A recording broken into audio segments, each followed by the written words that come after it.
What's going on, Saints fans? Welcome back to another What Just Happened here. Ross Jackson with Canal Street Chronicles, rocking the bro show today. Felt like the right thing to do after a Saints win. So the Saints go to Motown and they get a big win, 35-29. We'll talk all about it, the events leading up to this game, why the Saints should not have won this game, and why it's important that they did. But before we get to all that, of course, I ask that you like and subscribe here to the Canal Street Chronicles YouTube page. We try to get these out every week. We have more content coming your way as well. And of course, love to hear your thoughts about the game in the chat below as well. So go ahead and drop your comments, like, and subscribe. All right, let's go ahead and dive in here. I'm going to be honest, like, this is going to be a very feelings-based episode today, and that's fine. You know what I mean? It's just one of those things where, like, watching as not only somebody that covers the team, but watching as a fan of the team as well, you just got happy to see. And it didn't start off that way, of course. We have to remember that the Saints came into this game down 6 starters, no Michael Thomas, no Andrus Peat. Then over on the defensive side, and no Jared Cook on the offensive side. Then over on the defensive side, no Marcus Davenport, Janoris Jenkins, or Marshawn Lattimore. So you were down your 2 starting corners. You're starting PJ Williams and Patrick Robinson. They elevate King Crawley from the practice squad. It just felt like 2014, 15, 16 kind of all over again. And it was a little scary going into this game. And then during the game, they also lost Ryan Ramczyk to a concussion. Deontay Harris got hurt, but reportedly he's fine. But he ended up being out of the game for a little bit. Justin Hardy pulled up with what looked like a hamstring injury while covering a special teams play. So you just saw a lot of these things later on. And all of that is still short of the fact that just over 12 hours before the game, the New Orleans Saints arrive in Detroit to find out that Michael Burton had tested positive for the coronavirus and for COVID-19, and then it set into spiral all of these actions that would have to take place, where they were retesting the fullback. They were also retesting all of the other players that were around him, which included, reportedly, Alvin Kamara, who said that he didn't get to sleep until 3 a.m. in the morning before having to play a noon game. It was just a ton. It was a lot to deal with. Thankfully, Michael Burton, the fullback's tests come back after being retested. Turns out it was a false positive, yet another false positive to strike the Saints. Remember, the Saints dealt with 3 of them beforehand, before the season began as well. The Lions dealt with one as well because Matthew Stafford had a false positive in the offseason. And so, lo and behold, everything's fine. There's no risk here. So they go out and they play, or at least no risk to that level. And they go out and they play, and the Saints get the win. But it didn't start off great once the opening kickoff happened. The Saints finally win a coin toss for the first time this season, elect to defer, and it turns out that that would be the right decision because the Detroit Lions would jump out to a 14-0 lead. Now, here's what I want to talk about first. Opening drive touchdowns and opening drive chunk plays are a thing for the New Orleans Saints defense. And I know that we know to expect them, don't get me wrong, but I'm a little tired of them. I'm not going to lie. Look, Dennis Allen, in one molecule of Dennis Allen, he knows more about coaching NFL defenses than I will ever know, or any of us that have never coached NFL defenses will ever know. Don't get me wrong. But man, that is stressful. Always with the Dennis Allen diagnosis drive for the first drive, just kind of drives me nuts a little bit. But the Saints end up getting the ball back after the first touchdown. Drew Brees throws an interception. It was tipped at the line of scrimmage. He looked like he was looking for Emmanuel Sanders on the slant route there out the slot, which is, of course, something that we all want to see. The two of them get into a groove, and we definitely saw them do that. 6 receptions for 93 yards in the day for Emmanuel Sanders. But unfortunately, this first one comes up short, gets tipped, gets picked off by the Detroit Lions, and then just a few plays later, they punch it into the end zone with Kenny Golladay coming out the slot. Good coverage by C.J. Gardner-Johnson, C.D. Deuce, but unfortunately just not able to make a play on the ball. Golladay did a good job using his body to shield off the pass. Good ball placement by Matt Stafford. Just a good play altogether. But then the Saints would come back to rattle off 5 straight touchdowns. 1, 2, 3, 4, 5. All 5 of them just in a row. Hit 4 more before halftime, and then they got the ball back, which was the key to winning the coin toss and deferring, right? They end up getting the ball back at the top of the second half, and then they score another touchdown there. You get 2 from Latavius Murray, you get 2 from Traquan Smith, and you get a touchdown early from Alvin Kamara as well. His 7th touchdown on the season, becomes the first New Orleans Saints player in New Orleans Saints history to score 7 touchdowns over the team's first 4 games of a season.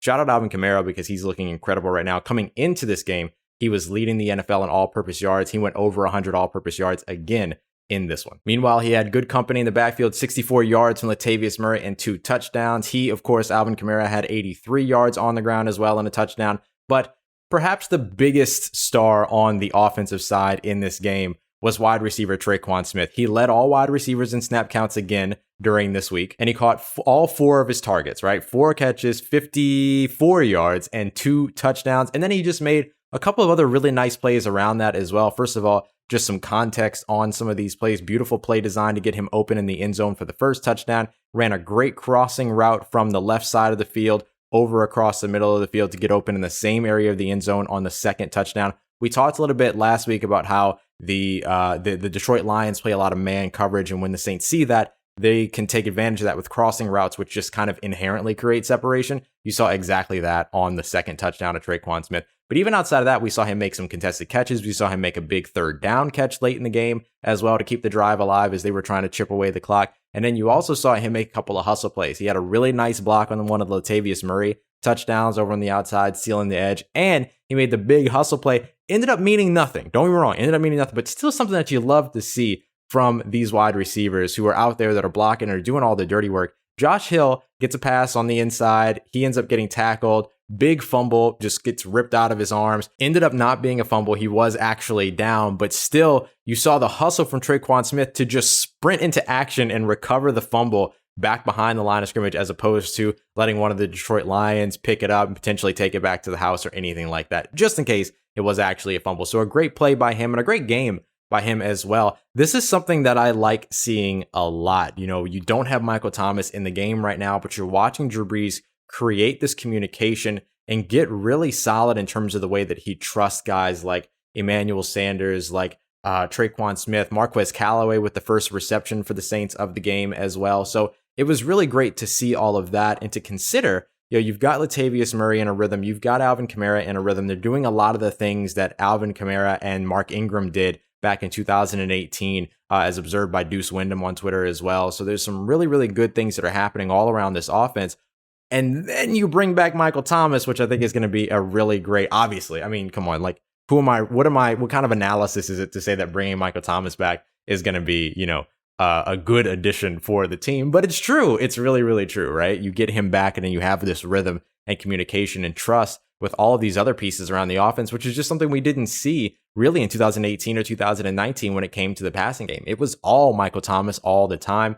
Couldn't trust Ted Ginn Jr. Tre'Quan Smith, you can get him a couple of games a season, but he wasn't super consistent. Your maybe next most consistent receiver outside of Michael Thomas was Taysom Hill, and Taysom Hill's not really been a big part of the receiving game this year. The Saints continue to use him behind the line of scrimmage, either in the backfield or at quarterback, and we saw that a couple more times this week. We saw him, of course, line up at quarterback and, surprise, run the ball the first time that he was back there, and the Detroit Lions sniffed that out really easily. But this was a great game altogether around the offense in terms of just continuing to build continuity, build familiarity. There was the one turnover-worthy throw that Drew Brees threw late with the crossing route to Emmanuel Sanders that almost got picked off, but hey, you said you wanted him to go downfield. Everybody wanted him to go downfield. I said I wanted him to go downfield and take more risk. He took a risk. He went downfield, and it almost didn't pay off, of course. But hey, there were other opportunities there. He completed a couple of 20-plus yard passes. The 20-yard pass to Tre'Quan Smith in the end zone, the big wheel route on the beautiful play design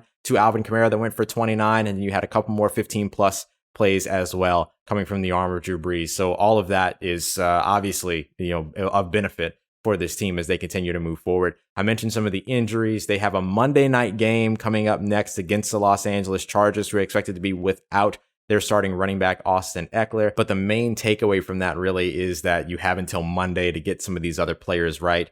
As I mentioned, you were out 6 starters. Can even just half of those starters, maybe 4 of those starters, make it back before that game? That would be helpful for them, because right after that is also a bye week. So maybe you can get more starters back after that ahead of the Week 7 game against the division rival Carolina Panthers and Sean Payton Jr. and Joe Brady. Over on the defensive side, Patrick Robinson got an interception. There were 2 times in this game where I had to say good coverage by Patrick Robinson on Twitter. I actually had to say those words, but I love being able to say it because that was a big question mark coming into this game, is how were they going to be able to perform without both of their starting corners? No Marshawn Lattimore, no Janoris Jenkins. You're starting PJ Williams and Patrick Robinson. How is this going to work? It was the big question. How is this going to happen? And actually, it wasn't that bad, but they were aided by bad play calling. Surprise, surprise, by Matt Patricia as well. The Saints go, ahead. They score 5 straight touchdowns. The defense lets up 15 more points. But at that point, you're essentially playing prevent defense, which,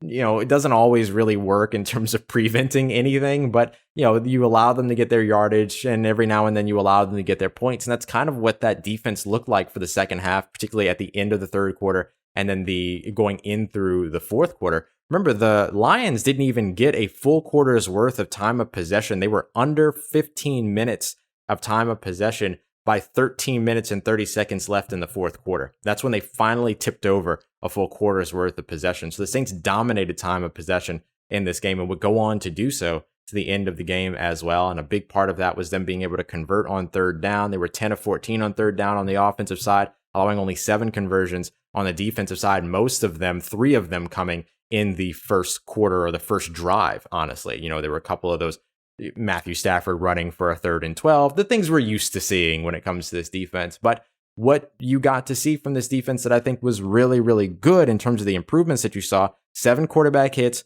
3 sacks, not all of them in the first quarter. You had 1 in the first quarter, 1 in the second, and then 1 late in the fourth quarter as well by David Onyemata, if I remember correctly. And that's what you want to see. And 2 of those came on third downs. Those are drive enders. That's what you want to see from the pass rush. Then you got to see Cameron Jordan get his first sack of the season as well. He also had a 4-tackle day and added a quarterback hit. So he had a nice day, despite the fact that he only played 74% of snaps, which was some of his lowest in terms of totals. I think it's his lowest percentage since 2012 and his lowest numbers since number of snaps and since maybe 2017 or something like that. John Sigler tweeted it out earlier. But it's a really great thing to see all of these different pieces fall together in terms of what this defense can look like. And then they're eventually going to get some starters back. You're still waiting to get Marcus Davenport back. You're still waiting to get Marshawn Lattimore and Janoris Jenkins back. Getting them back next week would, of course, be huge. Having to go up against Keenan Allen and Hunter Henry, some very talented receivers there. Justin Herbert has looked great. We'll see if Tyrod Taylor ends up coming back. But even if he does,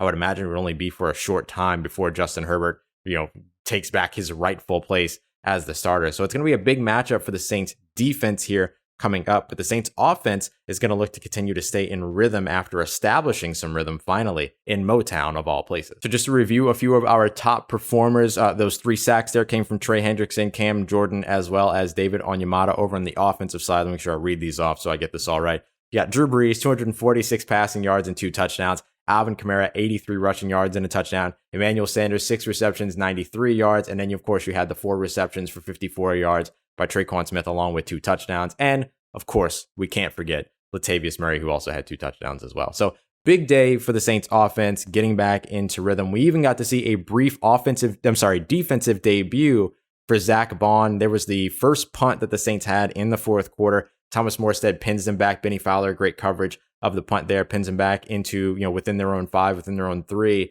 And Zach Bond comes out on the field. He plays sort of, if you watch the play, he's at the top of the screen. He's standing up in what looks like an edge rusher role, but it's really a strong side linebacker run contain role. That's an obvious run situation for the Detroit Lions. And, he ended up being the backside defender, one of the backside defenders on the play. So he doesn't really have an opportunity to get involved, but still good to see him get out on the field and to see him be used as a linebacker as opposed to them using him as, a hand in the dirt edge rusher, which is something that we're not too sure that he can do just yet. So I like seeing him at least get involved and get out on the field in that linebacker role. On the other side of the rookie report for the offensive side, you saw Cesar Ruiz get 100% of snaps in this game, played from start to finish. That's great. Adam Troutman, a little bit down from last week's snap counts, played a little bit less, but of course this was a very run-heavy focus game without Jared Cook in the lineup, of course missing the game due to injury. You had Josh Hill and then Garrett Griffin, who was elevated for this game from the practice squad to sort of lead the charge as the blocking tight ends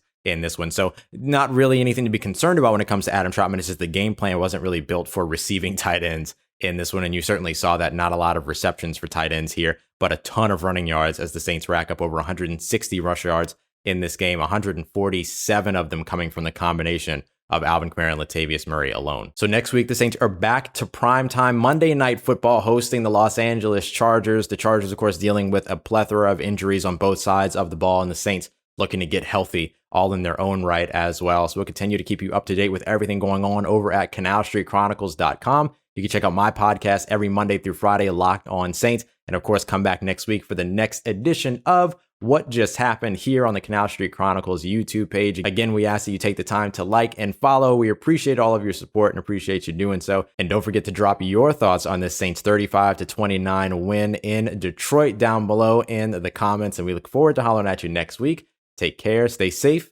and who dat?